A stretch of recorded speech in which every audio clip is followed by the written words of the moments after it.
Hey, this is Mark A. Altman. This is Daren Dochterman, and we are the Inglorious Trexperts. See, I thought it was a classic femme fatale. Just so much fun. Like that Shakespearean lace in your acting. I said, Gene, what do you want from this character? I want you to just take the character and make it your own.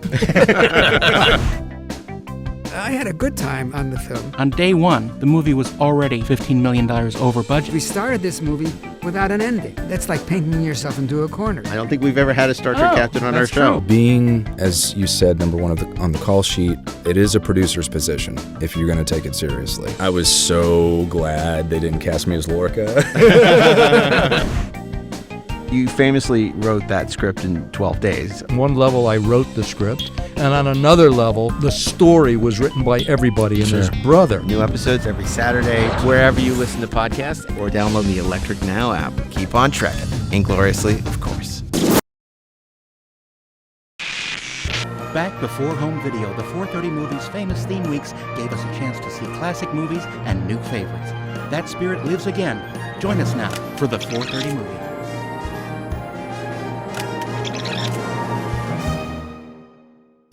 Hey, this is Mark A. Altman, and this is the 430 Movie live at San Diego as we program 1981 week. 1981, it was a great year for movies. I want to introduce you to this fabulous panel. This is a real milestone for all of us because we started these panels, these curating classics from seminal film years 10 years ago. We did 1982. We did our first, we had done panels at Comic-Con, but never had done this specific panel.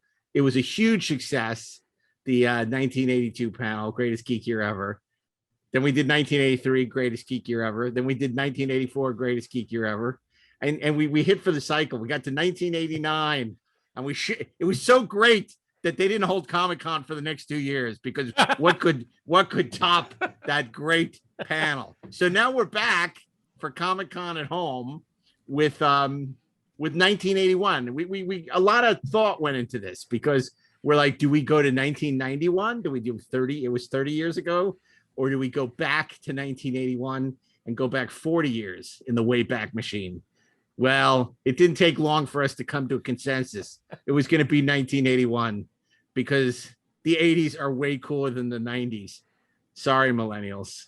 Gen X rules. Woo! Okay. I hate to interrupt you, Mark, but those people over there, you can't come through the kitchen that way. You got to go back around and through those other two bedrooms. You can't come in this way. That's an exit only. Thank you. Darren, you're interrupting. Your people know their jobs. And they're already saying 10 minutes left. 10 minutes left. Okay. And they gave me a little sign reminding me that some members of our audience are under the age of 18 years old. And so Indeed. I should not say so much. How did they know to give it to you? Are you kidding? Are you kidding? I've been dropping the F-bomb for like 20 years.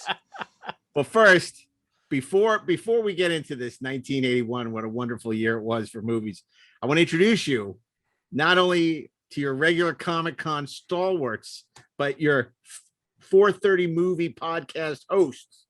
And on the 430 Movie, what we do is we curate a fantasy theme week of classic movies in the tradition of the great 430 Movie of our youth, where they would do great theme weeks like Godzilla Week and fantastic, Inside the Body Week. I don't know, Fantastic Journey, right? Planet of the Apes Week. Planet of the Apes Week. That was the classic, Planet of the Apes Week. So we've taken that one step further. For the last 4 seasons, we've been programming theme weeks. We've done everything from great actors like Humphrey Bogart, Harrison Ford, to Music to My Ears Week, great scores. We've done Superhero Week. We've done Disney Week. We've done all kinds of stuff. Sorcery Week, time travel, Alien Invasion Week. It's really we've covered a lot, and we're not even close to running out. And this week's a little different because we're doing a year 1981 because it's Comic-Con, baby. So let me introduce you to Mr. Monday. We know him here at the show. He's a writer for such shows as X-Men, the animated series. He worked on Batman, The Brave and the Bold, He's well known for being in a galaxy far, far away. Long time ago, he worked on the Clone Wars, Star Wars Rebels. Of course, I'm speaking of Mr. Stephen Melching. Hi there. By being on this panel, does that mean I can get a couple of VIP tickets to the masquerade? Yeah, you're going to be the only one there, unfortunately. But, you can be sure to get in. The great thing is there's no waiting for tables at any of the restaurants in San Diego this weekend. So we should all drive down there and have dinner. Okay. 2 words. So Sailor Moon. Oh my God. Okay. So on Tuesday, you know him as a concept designer for such shows as Westworld, movies like Master and Commander and Riddick. And he's also the visual effects supervisor on the Star Trek The Motion Picture Director's Edition. And the beauty of it is we hope it will be again. That is Mr. Daren Dochterman. Welcome. Thank you so much. It's good to be here on Tuesday. And on Wednesday, I'm a little tentative because you never know what's going to happen on Wednesday. As Mickey Rourke said in Angel Heart, it's anything can happen day.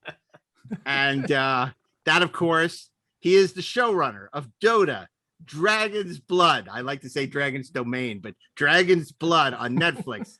He's written such movies as X-Men First Class and Thor. He worked on Fringe and Black Sails. And he's still working on Wednesday. One day he'll get it right. Mr. Ashley Edward Miller. Thank you. It's great to be here once again. Although I will admit that I am still stuck back on Inside the Body Week.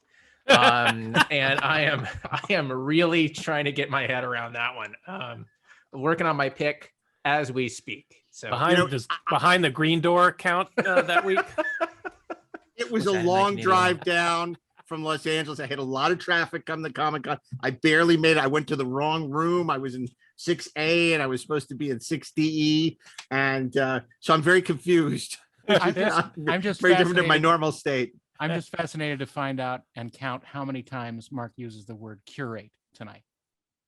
I like that word. I know. It's a good word. It's a good word. It's a good word because so far it's 3. Good word. It is. We should have a little number in the corner. The curate tally.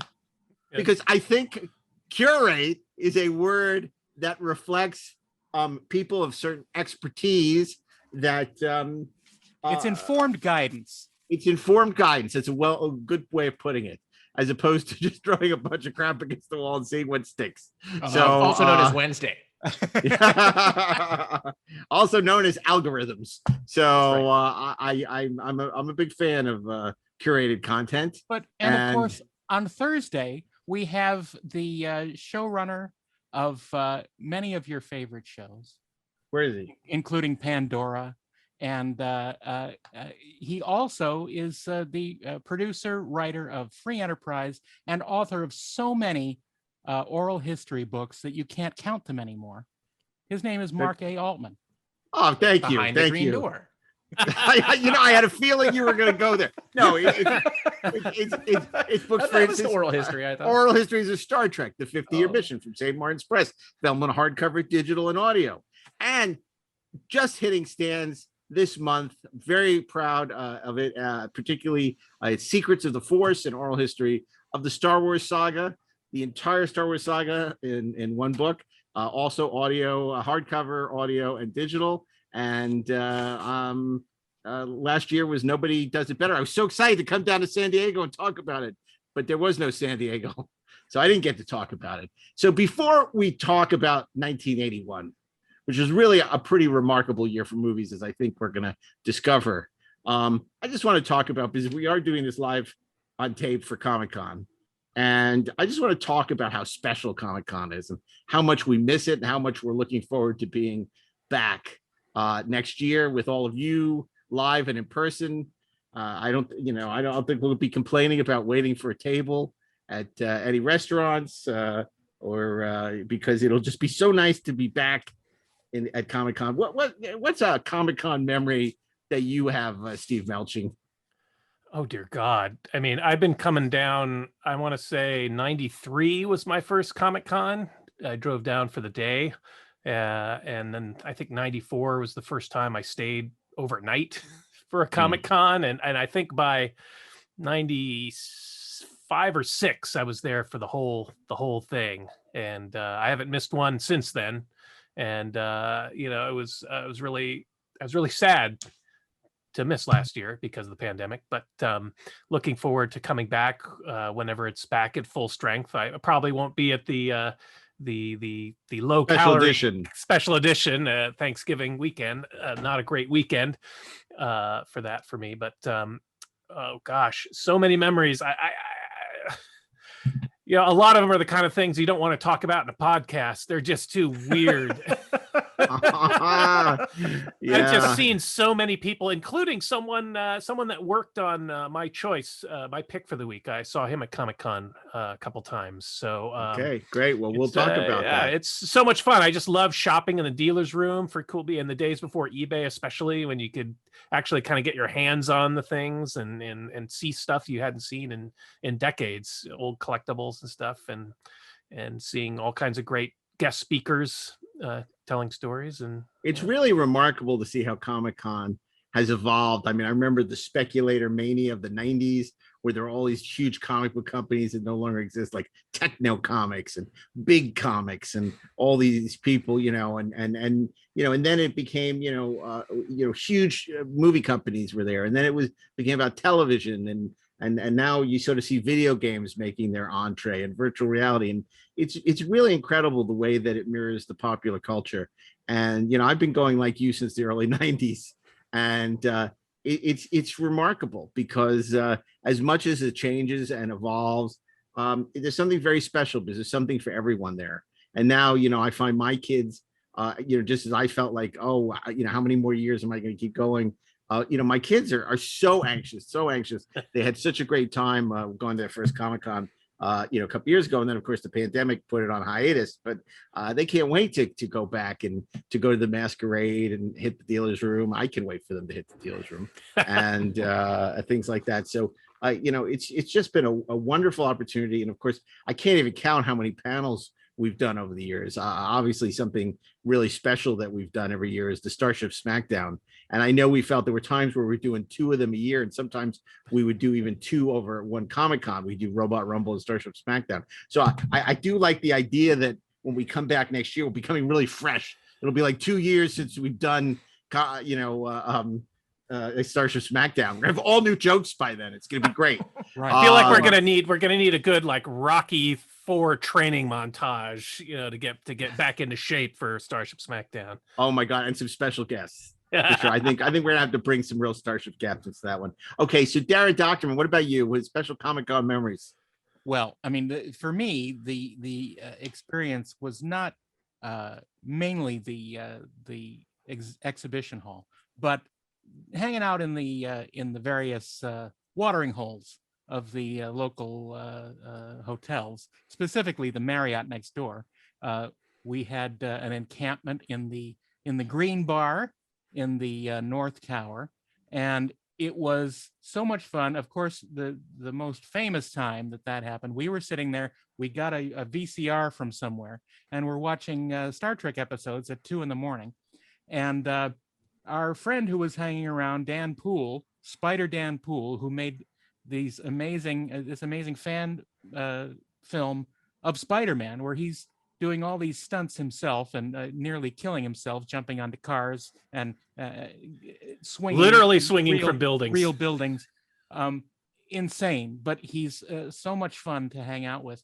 And his dream was to meet Stan Lee, and of course, he'd been talking about it all weekend. He said, "Oh my God, I got to find Stan Lee. He's amazing. I got to talk to him." Not once, but twice. He has to step away from the group. He has to go to his room or something. And down the hall comes Stan Lee, who walks by us all, "Excelsior!" and then walks back to his elevator. And then, Dan comes back and says, "Guess what?" He says, "What?" And we say, "Stan Lee was here." He said, "What?" And so he goes to the bathroom or something. And again, Stan Lee comes the other way. "Excelsior!" and then he's gone. And of course, Dan comes back, and we didn't have the heart to tell him again. But just wonderful sort of moments like that cannot be duplicated ever.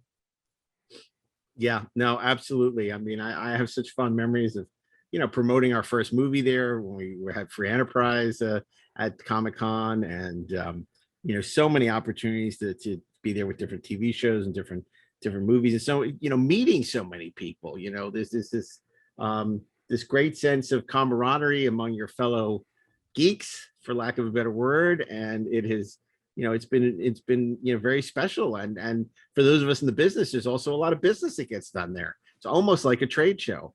But I mean, and speaking of, I was going to Comic-Con when it was a trade show. When the first couple of days was right when I was doing Sci-Fi Universe for the late Larry Flint, and for 2 days they would have a trade show, and they'd have these parties off at the zoo. They'd truck us all out on buses, and then it expanded to more days. But I mean, that's how long I've been going, and it was always a great experience, because it was like the calm before the storm. The trade show was, a couple hundred people, not a couple, maybe 1,000 or 2,000. And then all of a sudden on Thursday, it would explode when everybody would start to show up. And I think, the other thing we love about San Diego Comic-Con is it looks like Bespin. You can't be there without thinking, my God, I feel like I'm on Bespin. So, but, everything from yacht parties on yachts to, In Search of Larry Ahern, put the search for Spock to shame. This is a manager at the Marriott. We were having a problem with some of the staff, and he said, "Oh, you need to talk to the manager." It's like, "Get me Larry Ahern." For years, it became a recurring joke. He'd long left the Marriott, but we would demand to see Larry Ahern. But it was, and I think a lot of our friendships deepened as a result of the time spent at Comic-Con. I mean, and some great moments. So Ashley, what about you? What resonates for you at Comic-Con before we start to jump into 1981? Oh my God. Comic-Con is like, I show up at Comic-Con and I feel like a weirdness magnet. I mean, first of all, Comic-Con is, I think, how I ingratiated myself with you maniacs. That's true.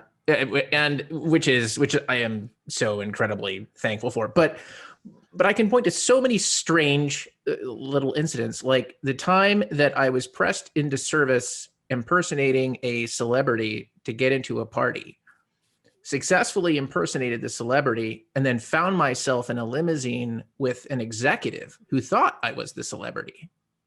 That was fun. Then there was the time I was at a party, and I went off with one of the hostesses at the party to help her get beer, because I was just being a nice guy. And I randomly got pressed into service directing. I don't know how it happened, but it did. And then, okay, and because we brought Stan Lee into it, we didn't bring Stan Lee into the Excelsior! I held up my pinky because I'm classy. That's a whole different Peter Parker. Now, look, I'd met Stan Lee a couple of times, but Stan was older than hell even then, and like never remembered anything. And it was my eldest son had just turned 2. And we had dropped him off. We were over at the con. We dropped him off at their daycare. We had him in a stroller. We were taking him down a special elevator that you had to use to go to the daycare site. And we're alone in the elevator. Stan Lee gets on. And Stan Lee looks over at Caden and he goes, "Hello, baby." And then the doors open and he walks out. And I was like, that's like a blessing on you, kid. Like, you have no idea how awesome your life is. Wow. And then there was the whole Neil deGrasse Tyson incident, but yeah, I mean, those are the things that jump out for me. Well, that was one of the highlights, obviously, of we're doing Starship SmackDown that year, and Neil deGrasse Tyson made that passionate case for the Starship Enterprise winning Starship SmackDown, which had never happened before. Wait a second. It always happened. The thing that boggled my mind is that right before we went on stage, one of the panelists came up and said, "Neil deGrasse Tyson is in the audience over there." Like, what? Are you like, I couldn't imagine he was going to sit still for this nonsense. And we went up there, we do the panel, and it was like 2 hours, a full 2 hours later, he approaches the microphone and starts addressing us. I couldn't believe he sat in that crowd for 2 hours. Well, I what's was wearing amazing, sunglasses and was drunk out of my mind. So I had no idea who was at the microphone until I took my sunglasses off. well, and also what was amazing about SmackDown, if you look at it, we've been doing that for, I think, over 15 years, maybe 20 years. And when that started, it was in a small little room and we were turning people away, but it was a couple hundred people. You know, over the years, they kept giving us bigger and bigger rooms. And, you know, now it's sort of like the, you know, it's the big finale on the weekend with thousands of people. And people come back year after year after year. And it's wonderful. And it's really, as much as I dismiss it and joke about it, it's wonderful. And I'm so deeply appreciative of everyone at Comic-Con who has been so supportive to us all these years. In terms of supporting all our craziness, because, you know, they indulged us and, you know, we managed to turn it into something wonderful. Even the people holding the big 15 minutes left signs, knowing very well that we were not paying attention to them. We were just ignoring them outright. But we always saw the same guys. It was always the same guys. And they know, they look at us and they just know, oh God, here they go. we know they're not going to listen. But it's a tough job. They got a tough job, and I'm sympathetic. So, okay. So 1981, you know, when I was preparing for this episode, which I don't often do, but Steve does, I realized what an extraordinary year for movies this was. Yeah. So Steve, can you sort of tee up 1981 for us, just in terms of, you know, the decade had just changed. We were coming off 1980. It was a very, you know, this is what we came to know as the 80s, the me decade, the selfish, greed is good. You know, Ronald Reagan, the Falklands War would be the next year. But what can you tell us about 1981? Well, I mean, you just mentioned a lot of it. You know, we were coming out of the sort of the melees of the 70s, the energy crisis and Watergate and the Vietnam War ending and all that sort of thing. And then, of course, we had the emergence of the blockbuster Hollywood film with Jaws in 1976 and Star Wars in 1977, certainly kicking off a whole new era in popular film. In Western film at any rate. And by the 80s, you know, Ronald Reagan is in office, and it's America is feeling resurgent again, and Hollywood is conquering the world. And we're seeing a lot of films being made by this time that sort of fulfilled the promise of 1977. Like a lot of the studios, you might say, learned the wrong lessons from 1977 and just started throwing any kind of movie into production that's got visual effects and outer space and fantasy and stuff like that. And there was some great results that we started to see by this time, and certainly by the following year, 1982. I think it reached full blossom. But it was an exciting time. It was an experimental time. A lot of the franchises that we are still enjoying today, that are films that are still sequels and reboots and prequels, we're still seeing the fallout from the films of the 80s. And it really got started in 81. It's so interesting what you say, because I think that with 1982, which of course we'll talk about next year, which is, you know, E.T. and Blade Runner and Star Trek 2, you know, truly the great spoiler alert, the greatest geek year ever. That is when the 80s emerge full as what we know as the 80s, and it continues through 83 and 84 and all. 81 is almost, and I don't mean this, the hangover from the 70s. There's a seriousness to these films that very much feel like they're still the children of the 70s. It's not quite what we think of as an 80s film. So it'll be a transitionary period. It's a very transitional period. Whereas, you know, by 82, it definitely feels like these are 80s movies, you know, or what we have come to know as 80s movies. So these are sort of like 70s plus. So I'm 70s movies with a modern sort of visual effects Hollywood aesthetic to them, that are the content is still gestating and about to emerge into the 80s. Yeah, and it's so interesting because, I think that people don't realize who are younger is this is when movies could play in theaters for a year and a half. They opened even on, a couple hundred screens was like a wide release. And, kind of like 2021. Yeah, right, exactly. But it wasn't like later on where things would play, be in multiplexes and they play for a couple weeks and a couple months later they'd be on home video. So I mean, Superman 2 was still playing well into 1981 and it had opened in late 1980. So you still had a lot of movies from the 80s that are still playing deep into 1981, and a lot of these movies came in 1981, were playing deep into 1982. And then some came and went, and we'll talk about those. So as well as the ones that are more successful. Now on the show, on this podcast, we don't just pick movies that are successful. We pick films that we love or respect or just think are gonzo and, feel like they deserve the recognition. We try to program a week that complements each other until we get to Friday. And then as a group, we sort of come up with what Friday's pick will be. So you can actually program this week yourself. Most of these movies are available on streaming, on Blu-ray, and you can actually follow along at home when you hear the tone. So let's start with Mr. Monday, Steve Melching, with our first pick of 1981 week. And before I say that, one last thing. Normally on the show, we try not to repeat movies that have been picked before. Because this is a special Comic-Con at home, the deal is off. Anything goes. Anything goes. Okay, wrong year. But so if a movie has been on the show before, it's fair game for today's 4:30 movie.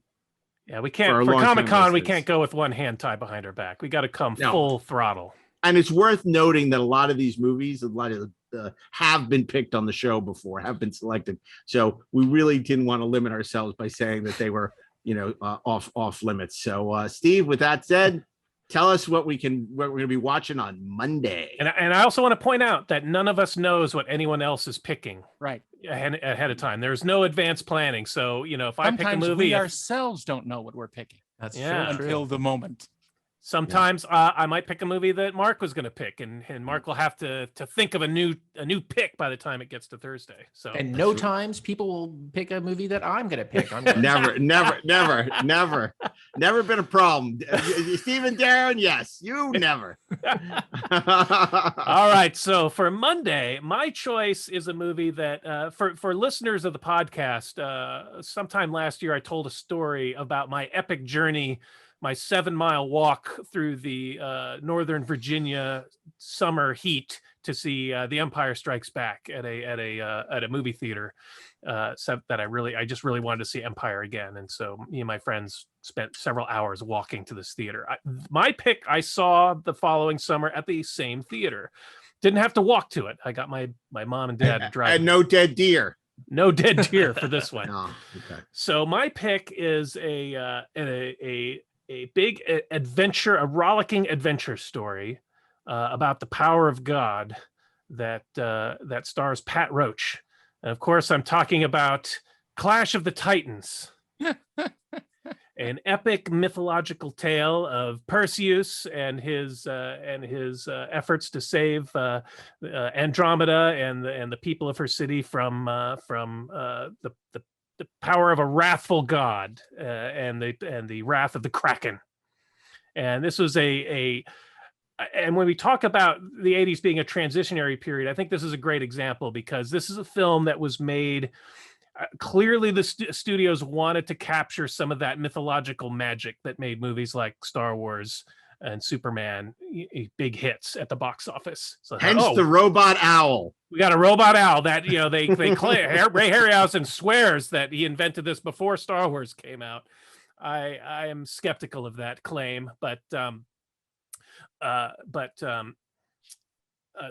this is a movie that apparently they initially Orion Pictures wanted Arnold Schwarzenegger to star in it, but they decided the producer decided there was too much dialogue for the part of Perseus for 1981 Arnold Schwarzenegger to handle. So this is a movie that transitionary. So you've got a kind of an old school British director who is a camera operator in a lot of classic epic British films, and this was probably his biggest production as a director. And it was written by Beverly Cross, who wrote Jason and the Argonauts and Sinbad and the Eye of the Tiger for Ray Harryhausen. So someone who's comfortable in this Not to be confused with Rocky and the Eye of the Tiger. So someone who's comfortable in this mythological thing. Of course, produced by the great Ray Harryhausen, who is one of the icons of visual effects, spectacle cinema, with his great stop motion technique. And this film probably represents the culmination of all of his talents and skills in bringing all of these fantastical creatures to the screen, and represented the last film that he produced before he retired. It was released on June 12th, the same day as Raiders of the Lost Ark. It actually performed pretty well. It was the number 2 movie that weekend, and it was the number 11 grossing movie for the year.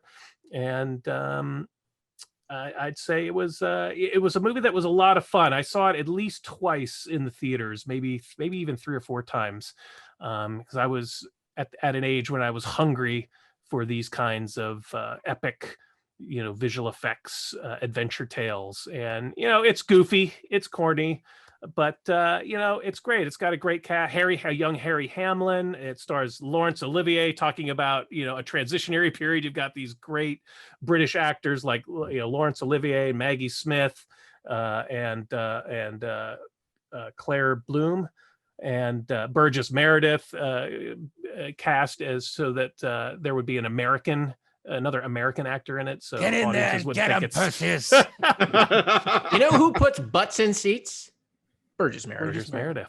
And Meredith. And Meredith Burgess. It's so funny because you talk about how they're trying to very clearly capitalize on the success of Star Wars, but it's like they had that kind of one sheet that was like Towering Inferno and Poseidon Adventure, showcasing all these great Hollywood stars, but it's like no one that a 12-year-old could care about. Laurence Olivier, Ursula Andress, Claire Bloom, and it was like, what? So we got a magic owl? What?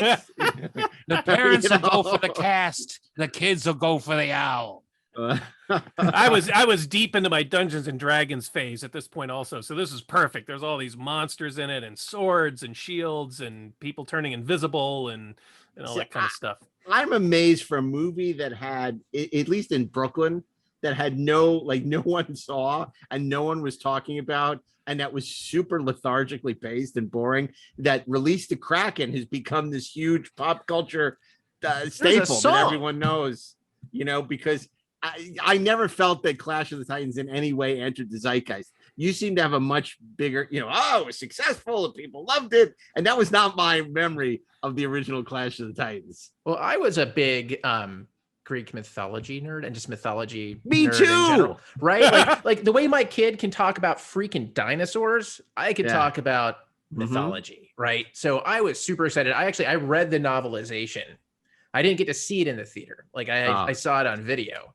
But I was very excited. I realized, however, that the owl was non-canonical. There was never a mechanical owl in the original myths, which I was happy to tell you. Aeschylus never wrote about the mechanical owl. That's right. It's like Bobonicus. It also had a great score by Lawrence Rosenthal. Mm-hmm. Yes, much better than score Star for Trek the Voyage Home. You're thinking of Leonard Rosenman. Oh yes, you're well, right. Damn right. it. Yeah. No. Thanks for keeping us honest. Yeah, well, we knew that. Yeah. Thank goodness that wasn't last week. Pete Potwhistle. But yeah, I totally, I was a huge fan of Greek mythology as well. So I couldn't wait to go see it. I ran to go see it at the Brook Theater, and Brooklyn. I was so excited. And boy, I hated that movie. But I'm so surprised at your pick, because just knowing what's potentially coming up and what that year was like, I'm fascinated by the fact that you picked Clash of the Titans. The battle with Medusa alone is worth the visit. Yeah, that's a great scene. That's a great scene. Great scene. It's got great sound design. It's tense. Yeah, it's just a fun movie, and it had nudity in it. Kind of a puppet bit nudity. Oh no! Oh yeah, that one shot. Never mind. There were a couple of shots in there. It's no Logan's Run. No, that's no. But what is for a PG movie in the PG summer movie or targeted at kids? It was kind of surprising. Like I said, it's no Logan's Run. That was PG, 1976. And now kids like nudity. But I have to say, no, I'm fascinated. I'm really fascinated that it was Steve's well, pick. I'll tell you, looking at this list of this was a period I was looking for a movie that I saw in theaters in 1981, and that was a period when, like I said, I had to walk to a movie theater, so like I didn't have easy access to movies at that time. So a lot of the movies that that ended up being huge movies, I didn't see until years later on VHS. Yeah. So I was picking something that I had a personal relationship with, and a movie that I think would be very much at home on the 4:30 movie on television. This is exactly the kind of movie. Oh, totally. And you know what really made me appreciate this movie a lot more than I ever did? The remake. Yes. When I saw the remake, which was all CGI nonsense, I was like, wow, that original was really good. But the thing is, the problem with the remake is not the CGI, even though it's not very good. The problem is that it doesn't have the story intact. Right. It doesn't have an interesting story that compels you along. And this, the more special effects they throw at it, it would have been just as bad with conventional visual effects. Yeah. Okay. Well, that's a great pick to start us off. Clash of the Titans on Monday, the last of the great Ray Harryhausen movies, and it goes with our thesis that it was sort of the last. This was the end of an era. 81 was closing the book on a certain era of filmmaking, and this goes back to the 50s, and it goes back even before that with Willis O'Brien. In the 80s, you sort of see the rise of ILM with Poltergeist and Star Trek II, and I don't mean like the Star Wars ILM, like ILM for hire. Doing, he's like Spencer for Hire, ILM doing all these other movies. And then through the 80s, stop motion would usually be like the creature at the end of Howard the Duck, or the creature at the end of Witches of Eastwick. That was what stop motion was for. But Clash of the Titans was that kind of classical stop motion, which was so wonderful. You did have Lost Ark. You did have Tauntauns and AT-AT Walkers the year before in Empire Strikes Back. No, absolutely. And it was the evolution. And I think part of what made Clash of the Titans feel like a throwback and a little primitive because Phil Tippett and everyone on Empire had done it so brilliantly with the Tauntauns and with the particularly with the Walker sequence, which is one of the great, most virtuoso stop motion sequences since Kong, right? And Clash of the Titans isn't on that level. Yeah. And I also wanted to add Ray Harryhausen was a kind of a regular fixture at Comic-Con. I used to see him there quite often at a table. This. Yeah. And to this day, I still regret never going and buying something for him to sign. All these years, I would walk by his table like, oh my God, there's Ray Harryhausen. Like, why didn't I buy something from him? Him for all you kids who are nervous about, you see somebody you respect and you're like, I'm not going to go up and bother them. Don't make that mistake. Go up, be polite, be quick about it. But they, if you can just be nice and let them know you're a fan and say your piece quickly, they will appreciate it. Okay. And especially if you buy something. Yeah. That too. or give them a drink. Yes. Yeah. I'm sure the people in Artist Alley will be very happy if you're not buying things with Bitcoin. They'll be like, oh wow, cash, I'll take it. Daren Dochterman, Tuesday. Well, in 1981, it was very helpful to have friends in high places. And of course, after 1977, there was pretty much no higher place than that of George Lucas. And one of the benefits of being an FOG, a friend of George, is that you got the opportunity to make your own movie. And two of those friends were Matthew Robbins and Hal Barwood. And they had a film that was pretty spectacular and pretty expensive and pretty unseen before. And it was called Dragon Slayer. I knew you were going to go there. And it is absolutely evocative. It is fascinating. There is probably, the argument is that the movie may not be great, but the dragon is. The dragon is the most effective dragon I think ever put on in visual media, and that's including the modern, CG dragons of today. There is nothing that feels like it has more weight or realism or the feeling that it was shot on the set and it was running around.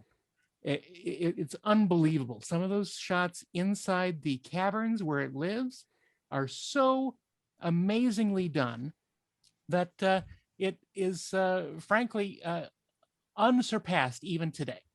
So the thing is, it's so interesting to watch this world, and it's so well crafted in terms of a realistic fairy tale that somehow some of the characters are a little muddled and are not completely believable, but it's still absolutely magical. Sir Ralph Richardson plays an old wizard who is maybe not at the peak of his powers at this point in his life, but he has a promising apprentice, and the local young town, apprentice. Yes. Well, it's interesting because the actor that played Palpatine is in this film as the sort of spiritual leader of this town, who is being besieged by a giant dragon. Vermithrax Pejorative is his name. Which is the best dragon name of all time. It's an amazing, just to think that they would name a dragon in Latin is great. Do you have any dragons named Vermithrax and Dragon's Blood on Netflix? We do not have any dragons named Vermithrax Pejorative on Dragon's Blood, but I can tell you that the design of that dragon has really just, again, echoed through dragon designs for all time. Like, no matter how successful or not Dragon Slayer was in 1981, that was, and Daren is totally right. That is such a successful design, such a successful effect, that it is practically like, the design for, dragons in film. Everything kind of traces its roots back to that. It's truly beautiful and just an amazing effect, just an amazingly beautiful rendering of a dragon. And I will say, when we were working on the names for the dragons, I did go to my Greek and Latin roots and was looking at Greek and Latin roots to help name those dragons. That's right. In honor of Nice. Vermithrax Pejorative. The one of the things that I find so fascinating about it is that the movie itself is sort of a riff on the Seven Samurai and the Magnificent Seven. Is that this small town asks the help of this magician and his coterie to rid the town of this horrible dragon. And they put the trust in this magician, who at some point meets with a less than happy end. And so it becomes the responsibility of the apprentice to follow through on the promise that the wizard made. And it's a metaphor for being an assistant in Hollywood. Absolutely. Absolutely. And it's really well done. Peter McNichol, who plays I believe the character is Galen. I don't remember. Maybe it is. He does really well. So well, in fact, that I thought he was British, and he's not. And Caitlin Clark plays this sort of boy who later becomes not a boy. And it's all due to the fact that only young virginal girls are picked for the lottery to be sacrificed to the dragon to keep it passive for another year. So it's blended with mythology and sort of a half realistic historical perspective. It's really fascinating to see this story created as if it were a real thing, and it's really fascinating to watch, and it's a lot of fun. The score is Alex North. It's Alex North, and I've never been a big fan of Alex North, and this is not a score that would change that opinion of mine. But it's certainly fascinating, and the film itself is a very lovely experience to see in a theater. I saw it like 3 times in a theater, and enjoyed the heck out of it. And some really scary spots and really exciting spots, and just a fun movie to watch. And great, sorry, go ahead, Ash. I really still remember that sequence when the dragon is coming to take his tribute, and the woman is chained up on that thing, and she's struggling to get out of those manacles, and she's pulling so hard that her wrists are bleeding, and the blood, that just horrified me. That thought, like, oh my God, she's like an animal, like practically chewing their leg off to get away from this thing. Yeah. And of course, the stop motion is beautiful. ILM does some remarkable work with, that last 15-20 minutes is really stunning. Well, the technology that they developed for this film was sort of beyond stop motion. They called it go motion. Oh, that's right. It was the dragon was on a rig that would do the movements of stop motion, but while the camera's iris was open, so you would get a little motion blur in the direction of the movement, so it looked completely real. And this was a big breakthrough for the technology of stop motion. That just in that time for it wasn't, to be replaced that wasn't by on CG. Clash of the Titans. Yeah, no, it's a really interesting pick. I know we had picked it, I believe, before for maybe Sword and Sorcery Week, something like that. Yeah, but I know you're a huge fan of that movie. I'm not surprised that you picked it again, and it's a movie that a lot of our listeners may not be as familiar with, because for a long time it was out of print, it wasn't available easily, and it's worth checking out on the 4:30 movie on Tuesday.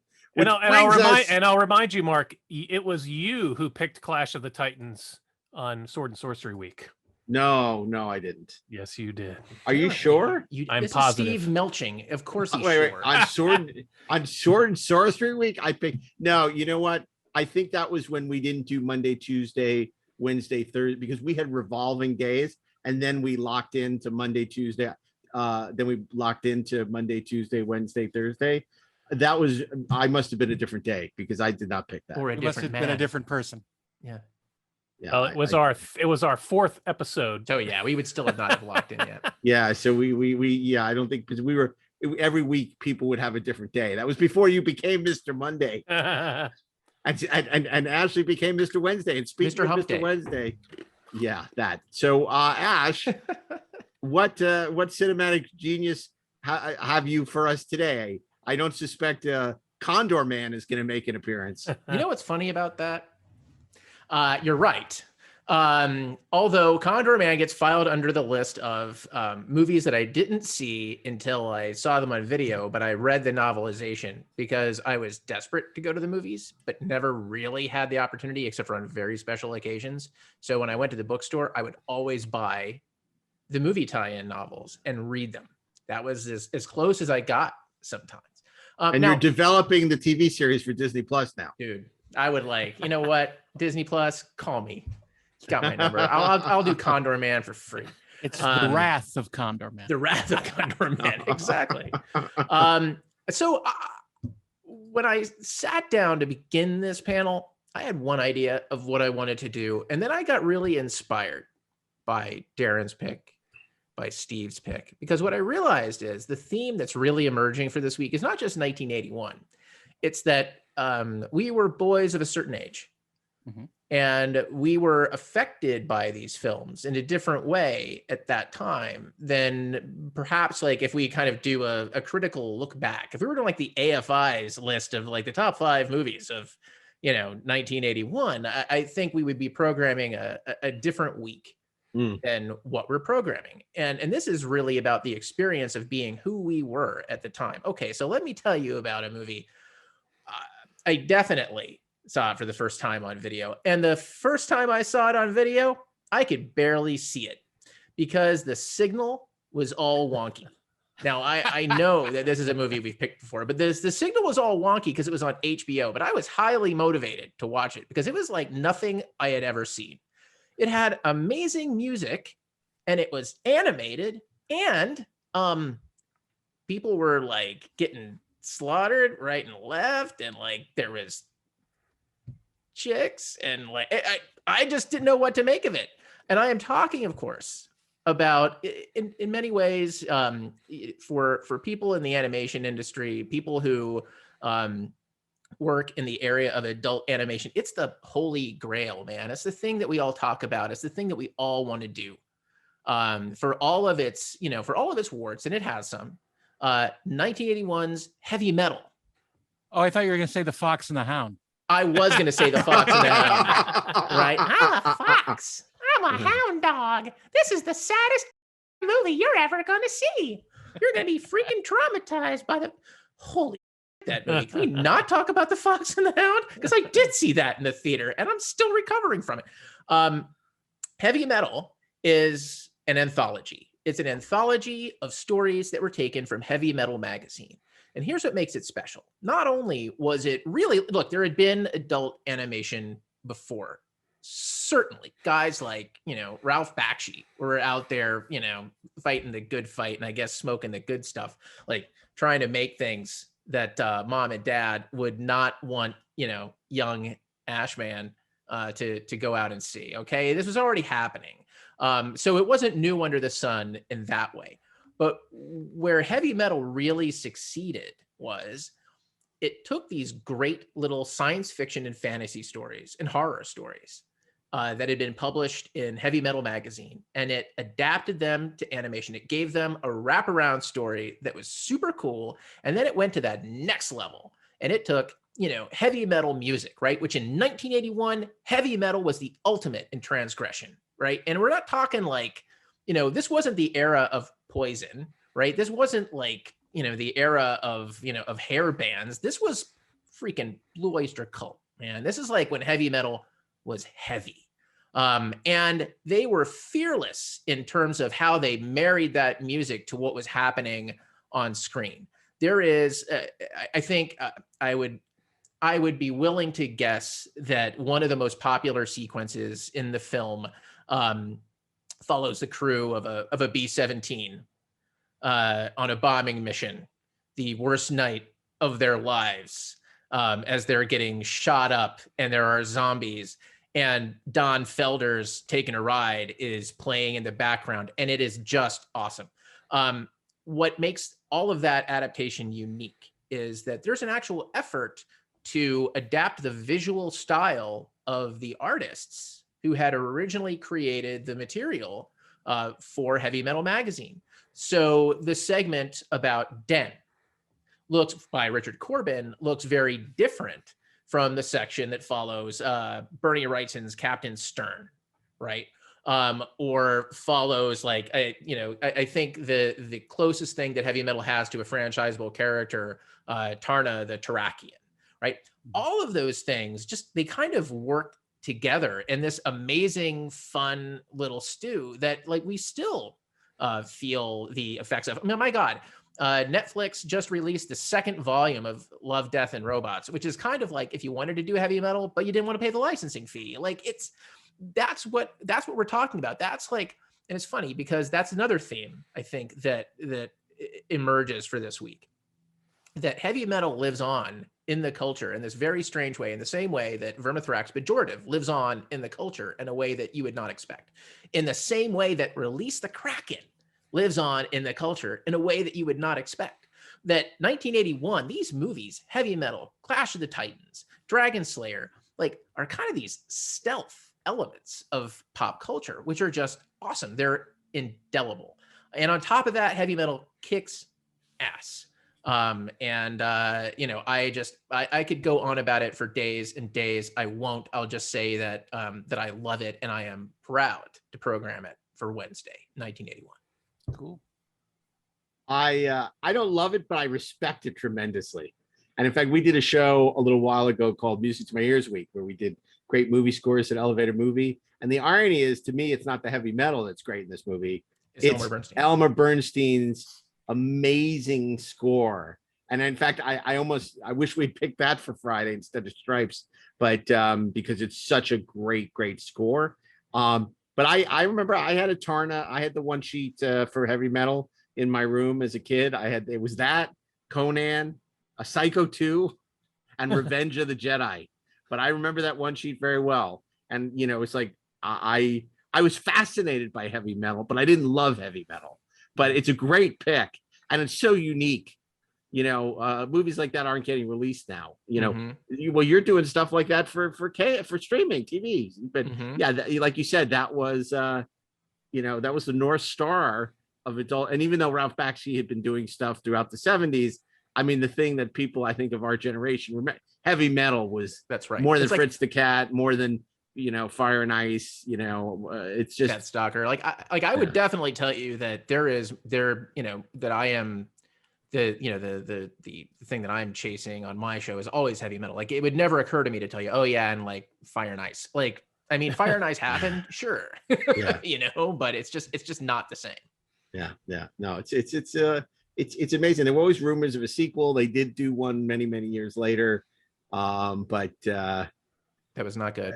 Yeah, but I mean, this was a big release from Sony, from Columbia Pictures at the time. I mean, I remember at the conventions, they were promoting the hell out of it. They were promoting it like it was Star Wars. And it's a great pick for Wednesday. It's funny because, I thought you were going to pick something like Evil Dead or The Howling. Close. So very close. I'm very surprised. 10-year-old me wouldn't have watched them. Yeah. Or Endless Love. But you're right. But I'm really, I think that's a great pick. Guys, Steve, you've worked in animation a lot in your career. What do you think of heavy metal? Heavy metal is a movie that I didn't see until years later, because I had to pick and choose my movies very carefully in 1981, and I wasn't into the rock and roll music. I wasn't into the heavy metal scene. That wasn't my bag, man.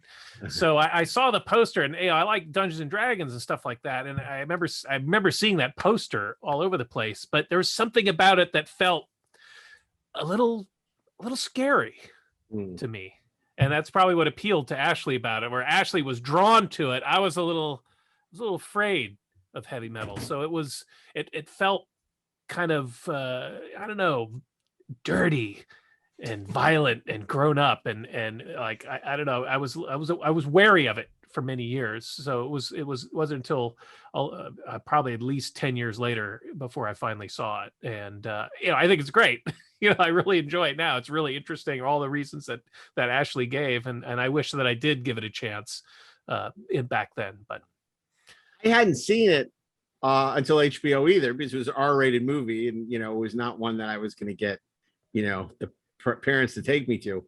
So like you, I saw it on HBO where it played every 12 seconds.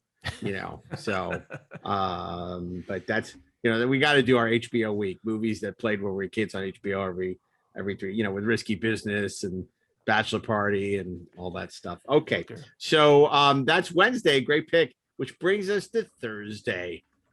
And boy, I'm in an unenviable position, because the film that I was sure Steve was going to pick and didn't, and then Daren I was sure was going to pick and didn't, has not been picked yet. Right. Notice he didn't mention me. No, I didn't think you were going to pick it. And I'm going to live on the edge and hope that we can find a home for it on Friday, because I don't want to pick it. I think it's going to be on Friday. I know, because I got a lot of problems here, because I'm looking at first of all, there's a Bond movie that year. That's an easy one for me to dismiss, because I'm not a huge Fear Eyes Only fan. A lot of people felt that it was put the franchise back on solid footing. Frankly, I find Moonraker far more entertaining, as ridiculous as it is. I'm not a big Fear Eyes Only fan, although it has a couple of great scenes, like when Bond and Topol are facing off, and he thinks Topol's the villain, and then Topol hands him back his gun and says, "By tomorrow we'll be fast friends." And then he points the gun at Topol and says, "We'll see." Topol's wondering, did I do the right thing giving the Walther back to Bond? So there's good stuff but it's a little goofy. It's the first of the John Glenn's movies. It's not particularly well directed. Is that the one with the parachute gag?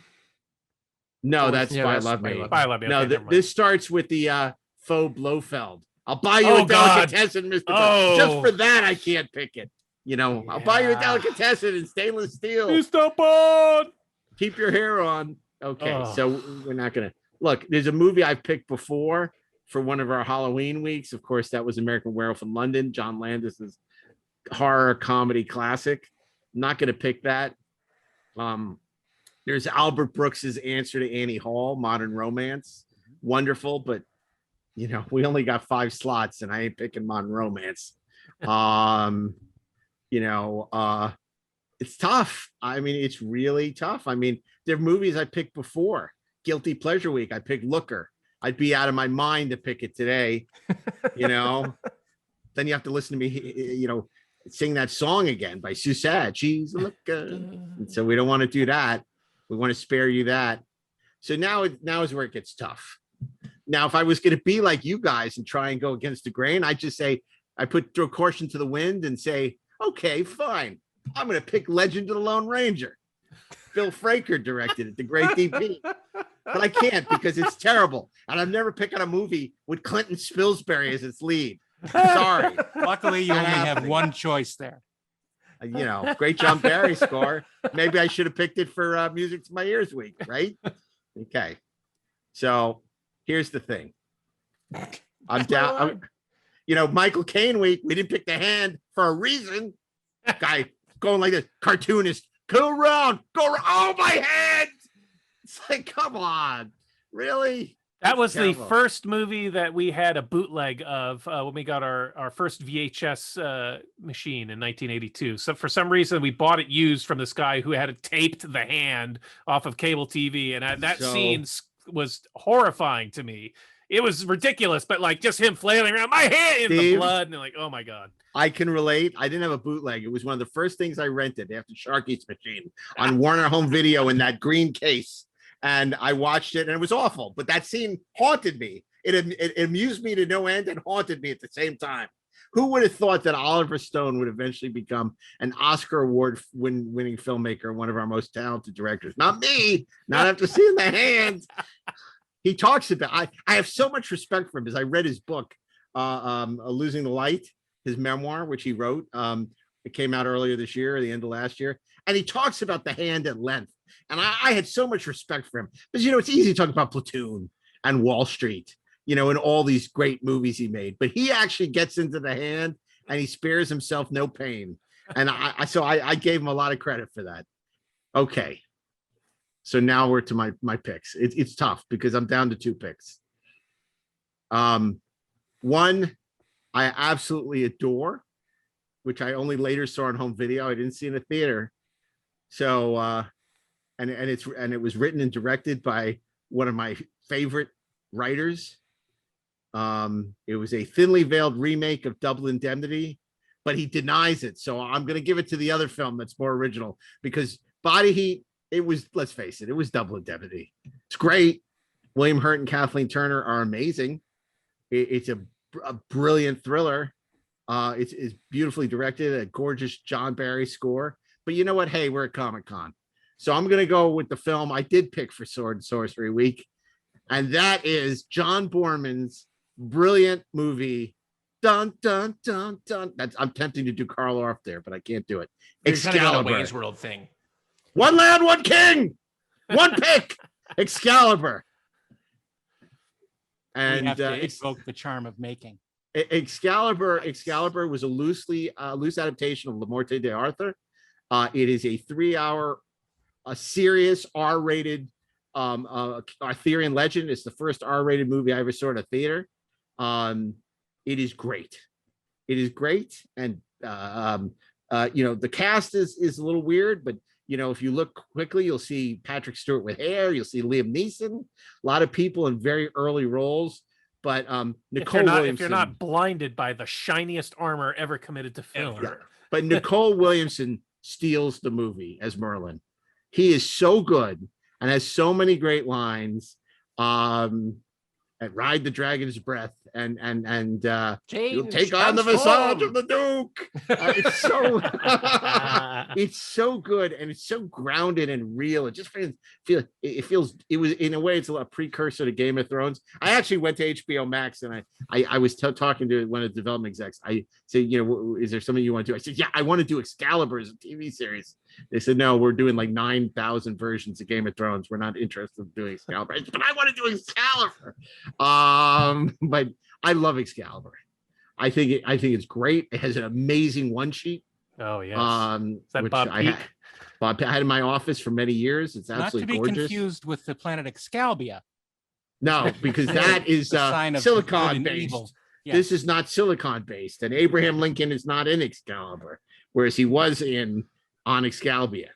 But look, if you haven't seen it, this is back when they made event movies adult. They were for character development. They're dark, it's twisted. John Boorman shoots the movie brilliantly. The biggest problem is he casts like half his family in pivotal roles. At times that got creepy. Yeah, and then he does it again in the Emerald Forest. Like his son plays Mordred, and then like the wife who's raped is like his wife or something. And it's just weird. It's weird. It's creepy. But no one. I didn't know that as a kid. No one in the film is more adult than Helen Mirren. That is true. She's great as Morgana. She's so great. She and Nicole Williamson apparently. You're the mother and the father now, Merlin. Now that she doesn't say that, but the young Morgana says that's great. Oh my God, it's so great. It's just so like it's the great Sword in the Stone. There have been so many adaptations of the Sword in the Stone and Excalibur, but none of them are better than Excalibur. I just love this movie. I've always loved this movie. I watched it again recently, and I hadn't watched it in a long time. And I was like, oh my God, this movie is really as good as I remember it. So as much as I love Body Heat, and I know it's not going to be Friday's pick because we have other family business to attend to, I had to go with Excalibur over Body Heat. It's just more ambitious. Like Body Heat is brilliant and it's awesome and I love it. But and I picked it for some week. I don't know which one, but it has to be Excalibur. Yeah, it almost doesn't matter that Body Heat came out in 1981. It kind of matters that Excalibur came out in 1981, especially given the way this week is going. One of my favorite things about Excalibur is just hearing all of the bat insane stories about how unsafe and crazy it was to make. Like the fact that Nicole Williamson's like crazy beanie that he wears saved his life one day because a light fell on it. Yeah. Or that they put all these guys, all these actors, untrained, into this armor that was heavy with these swords that were heavy and just had them start whacking at each other. And they couldn't hear anything or see anything. They were half murdering each other while John Boorman was like shooting God knows what. The OSHA violations alone would make one hell of a documentary. Like you and it didn't have a big budget. It didn't have a big budget, but it didn't feel small. It felt epic, even with a very a small budget. That's right. Yeah. Terrific acting. Just totally compelling and beautiful. It's a great movie. I'm very happy. I'm very content with my pick for Thursday, which brings us to Friday. There's an obvious choice. Before we get to the obvious choice, there are a couple of films that we got a 5 minute there. We picked it before. We picked Outland, which Peter Hyams' underrated space western, worth a look. Another one from the dawn of the home video era, and HBO, which I'm sure we've seen a million times. Sean Connery is great in it. It's a really fun sci-fi take on High Noon. Halloween 2, Rick Rosenthal's continuation of Halloween, which is not nearly as embarrassing as it could have been, unlike Mommy Dearest, which was. Stripes, our pick from last week for Friday. Stripes. Albert Finney and Wolfen. Looker. An early James. I mentioned Looker. Yeah, that's I love right. Looker. It's a great movie. It could have easily been my pick. Michael Crichton's overlooked masterpiece. Look at and arguably the United States' introduction to Mad Max, the Road Warrior. Yep. Well, technically that Almost came out in the my US pick. in 82. It came out in Australia in 81, but As in the Mad US Max it too. came out in 82. I consider that an 82 movie. Yeah, that Road was Warrior. my original pick, and then I dug a little deeper. Like, yeah, technically it came out in 81, but Yeah, Yeah, it's more because of an for our 82. purposes, it's I consider that part of the greatest geek year ever, Yeah. 1982. Escape from New York. I was Yeah. another thing I thought you might have gone with. that was close to being my pick, but at that age, Well, it another wasn't one my that I jam. thought Steve would pick, Time Bandits. Yeah, I was- totally thought Time Bandits was where Steve was going. That was a very, very strong contender for me. And I love Time Bandits. I think it's a much better movie than Clash of the Titans. And I did see it in the theaters that year. So maybe I made a mistake not choosing Time Bandits, but I'll give it some love here. It's a great movie if you haven't seen it. And I thought Ashley's pick was going to be Mommy Dearest, honest. Just for the hell of it. You know what? Well, Maybe. Actually, I think Mark kind of mentioned it. I mean, The Evil Dead would have been a pretty good Ashley pick for Wednesday, because it's one of my favorite movies. It's one of the movies that like I in strange ways most admire. But I just, at the age of 10, are you kidding? No, like never. I would have run screaming just from the title. Daren, you weren't going to pick Richard Marquand's greatest film, Eye of the Needle? No, I wasn't. It went across my transom, but no. I'm sorry. But there are a couple of other really good movies that year. I mean, Arthur, Absolutely. certainly David Cronenberg's Scanners. Yeah. Victory, Thief. we're all a fan of. Michael And Mann's Thief. is Oh, yeah. a terrific movie. Could have been a pick for a couple of different weeks for sure. Blowout. Terrific. And That was the movie about the haircut. Yeah. I love Blowout. I love Blowout. It's my favorite De Palma movie. And any other year, it probably would have made the cut. Not 1981, I don't think. I would say that, in the shadow of Star Wars, you had all these knockoffs, everything from what some would say Battlestar Galactica to Message from Space to Starship Invasions. Then when Alien came out, you started to have all these Alien knockoffs. And one of the most famous is Roger Corman's Galaxy of Terror with Erin Moran. And of course, part of that is because Gale Ann Hurd and James Cameron sort of got their start working on that movie for Roger Corman. So it's unique in that. And it also is just this god-awful Alien ripoff, which the next year they would do again with Forbidden World, which was almost as bad, with June Chadwick. Well, it's so fascinating that none of us mentioned the Academy Award winner that year for Best Picture, Chariots of Fire. That's true. Although I have to say, cool. I was lucky enough to work with Ben Cross, who is an absolutely wonderful man who passed away last year. And, Chariots of Fire, Hugh Hudson's movie. It's a terrific movie. Not something I would put in my top given the movies that we're talking about. But, I do want to say, Ben Cross was just a terrific guy. I did see Chariots of Fire in the theater because it was a Best Picture nominee that year. Somehow, I don't know how, I ended up seeing Chariots of Fire when I'm 13 years old. And I'm surprised I stayed awake during it, but that was the last time I saw that movie. I've been meaning to watch it again, but haven't seen it in 40 years. I stayed awake during Legend of the Lone Ranger because they would sing the plot every once in a while. I think it was Merle Haggard or somebody. So like they would, and he was a man with the mask. Who was and it was just like would sum up what was happening in the movie. And too much about this movie, Mark. Oh, I do. I know a lot. My dad and I went because we were huge Lone Ranger fans from the TV show and the radio show, and we were so excited. And then we saw it, and I remember we came out and we both like, what the was that? I mean, it was like Jason Robards as Ulysses Grant, but I didn't say fudge. Speaking of Bob Clark, Christmas Story. Yes. I want to give an honorable mention to Porky's, which I think is like one of the great misunderstood movies of all time in terms of how people think of that movie versus what it is. Yes, it's like this insane sex comedy. There's nudity everywhere. There's like a penis, and there's like a penis identification scene where the phys ed teacher's like, a mole, and recognizes it. Cool, right? Like there's like all kinds of sex and all this other stuff. But what really makes that movie legitimately interesting is that it really is like very honestly about these boys, these in high school, growing up in 1954, dealing with, parental physical abuse, dealing with racism and bigotry, about their friendship, all of these things. It's like the themes of that movie and the emotions of that movie are more honest and more deeply felt than I think certainly than the marketing campaign would indicate. And again, it's from Bob Clark, director of Black Christmas and A Christmas Story, two of the best Christmas movies of all time.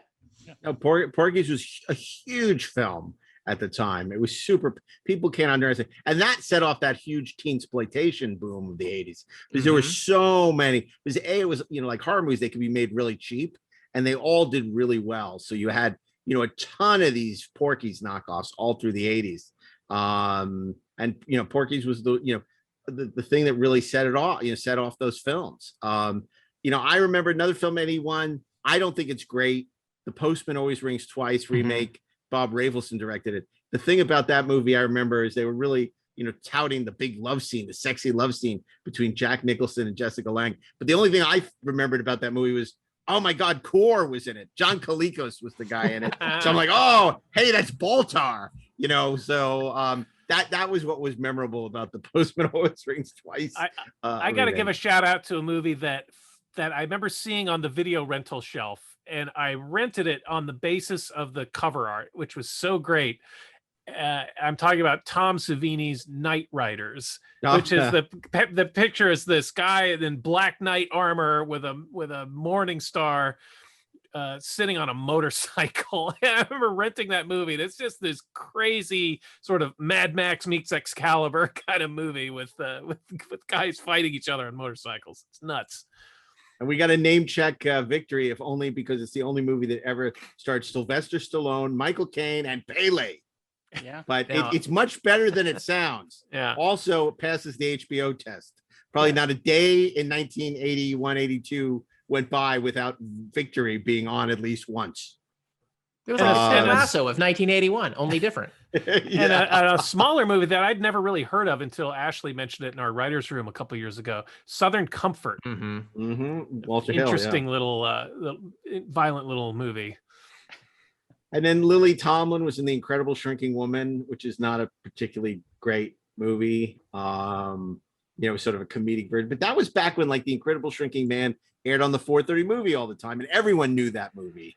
Now nobody knows that movie. It's sort of interesting. And then of course Warren Beatty's Reds was a huge movie that he'd been wanting to make for a long time, that came out that year. But I think we all know. Oh, and Nighthawks. Also, Sylvester Stallone had done a certain kind of movie. This was a very different kind of movie for him. And Rutger Hauer is great at it. And of course, it's also a small role for Persis Khambatta with hair. And a movie that I've heard for many years and is referenced all the time, and I finally watched during the pandemic, My Dinner with Andre. Yeah, which is a great movie. Yeah. Great little movie. And Ebert, Siskel and Ebert loved that movie. I think that was their favorite movie of the year that year. Yeah.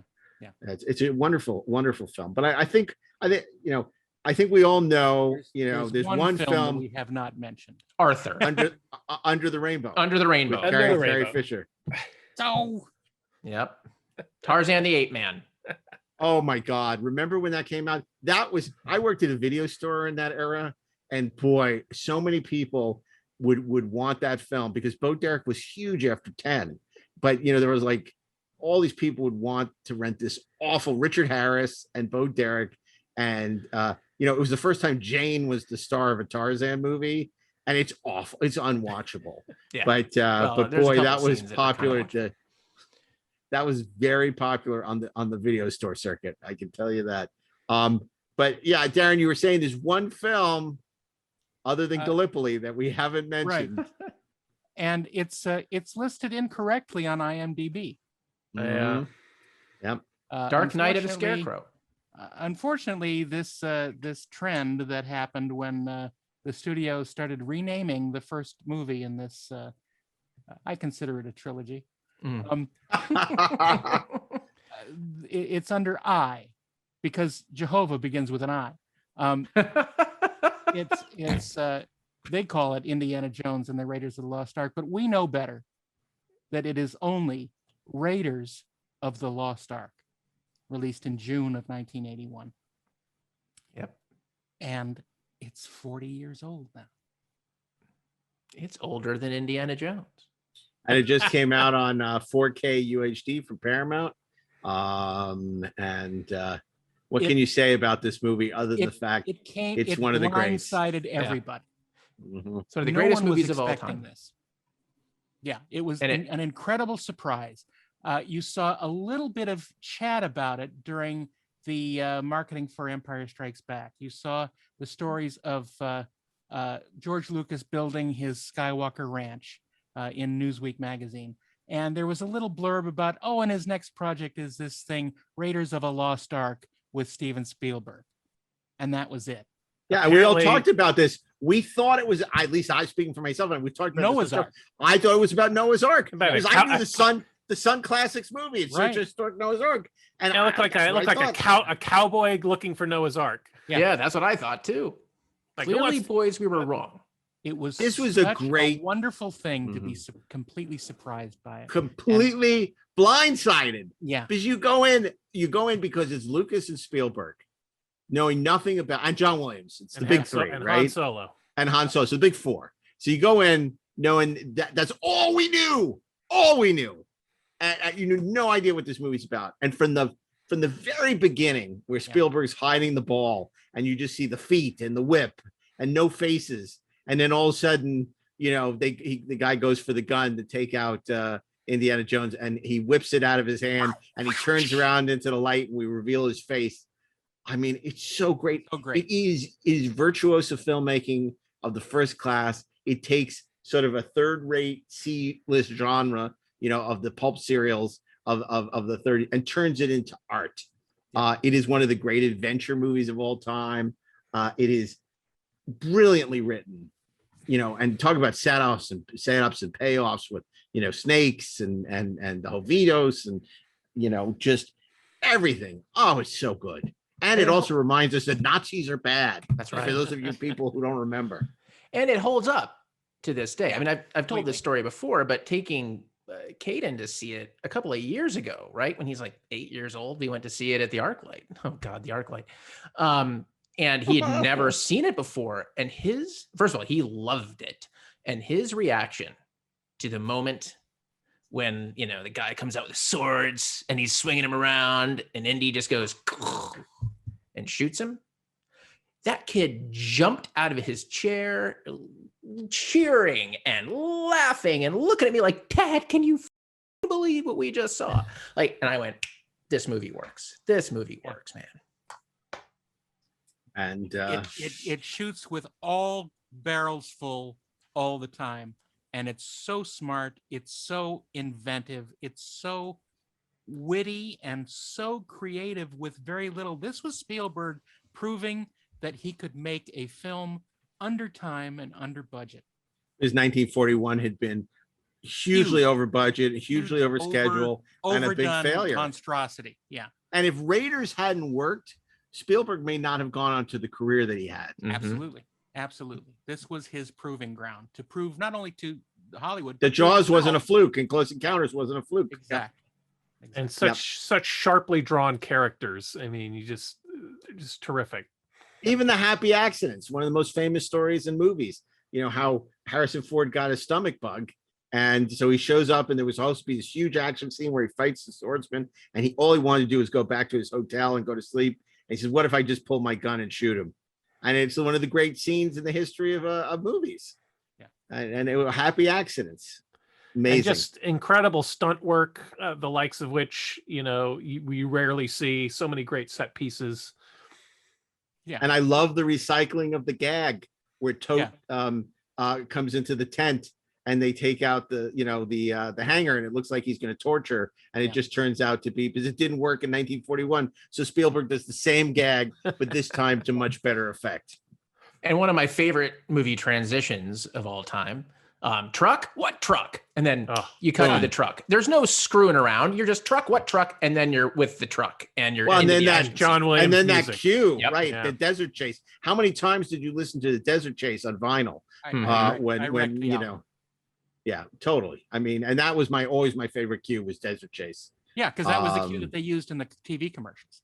Yeah, so great, so great. Okay, well, listen, what a year, and look at all the movies we didn't pick that were terrific. I mean, you know, it shows you why the 80s, you know, along with the 30s and the 70s, you know, it's really, you know, one of the did we great miss? decades Oh. for film. What? Oh, never What- mind. Never mind. No, what? So, look, it is always a pleasure to do these panels at Comic-Con. I think for all of us, we can't wait to do it for you again live next year in front of an audience where we can all be together again. You know, thankfully, this dreadful, awful pandemic, it's not ended, but it seems to be on the wane, and certainly the hope that we can all be together in person at Comic-Con is something that we will really look forward to. We've missed you, and for fans, you know, who enjoy these panels, we encourage you to come and listen to our podcast, The 430 Movie, which is available every Friday wherever you listen to podcasts. We do shows like this every week. If you're a fan of animation and like what Ashley had to say about heavy metal, you may want to listen to Cartoon Barroom, an animated podcast hosted by Ashley Miller and Mr. Stephen Melching. And maybe you're a Star Trek fan. Maybe you like that Star Trek movie. And if that's the case, you don't want to miss Inglorious Treksperts, hosted by Daren Dochterman and myself, as we talk about everything, almost everything in the Star Trek universe. So you want to check that out wherever you listen to podcasts as well. And you can watch all these shows on video on the free Electric Now app. So download it. Even a child could use it. Even a child could use it. It's very simple. You download the app and you can watch on demand, not only these wonderful podcasts, but tons of entertainment, TV shows, movies, and stuff from the Electric Library. But for now, I want to remind you what we picked for 1981 week. On Monday, Steve. It's Ray Harryhausen's Clash of the Titans. On Tuesday, Daren Dochterman, It's the amazing Dragon Slayer. On Wednesday, Ashley Miller's pick. Heavy Metal. On Thursday, it's Excalibur. And on Friday, we finished 1981 in style with the great On the Raiders, Golden Pond. on Golden Pond. That's right. Kate Hepburn and Henry Fonda in Raiders of the Lost Ark. It's a whole different movie. So that's an amazing week. That's an amazing. We could easily go into the weekend with some additions, but we won't. But this is an incredible week of films. 1981 is a great year, and next year we'll be back with the towering achievement that is 1982. Hopefully in person. Hopefully in person. That is certainly our expectation. But we want to thank you for joining us for Comic-Con at Home. We want to thank our friends at Comic-Con for once again giving us this opportunity to share, you know, our passion with you all. And I want to thank obviously Dylan Middlebrook who prepared the video for this. The great Bill Ritter and Mark Rivera for the sound mixing, and everyone at Electric who makes the show possible. So thank you. So until next Friday, and until next July, when we return to Comic-Con live and in person, Eyewitness News starts now.